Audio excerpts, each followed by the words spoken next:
Koch's postulates are very important because it is pretty much what we use to identify and demonstrate that an infectious disease is caused by a particular microorganism. Remember, this microorganism is probably a pathogen. So remember, pathogens can be cells, prokaryotes such as bacteria. It can be eukaryotes such as a tick or a mite or a mosquito. It can be acellular, like a virus or prion. It can be fungi, protozoan, right? So your particular microorganism in this case is a pathogen.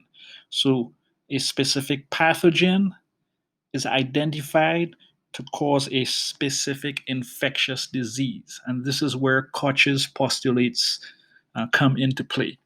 So, what do we have? We must first have association. The specific microbe is present in every case of this disease, right? So, in individuals, you will find this specific microbe with this specific infectious disease. Second, isolation. If we can isolate the specific microbe and grow it on pure culture, causation, that specific culture which we grow the microbe on, if we inject it into a healthy organism, more than likely what happens is that it causes this specific infectious disease.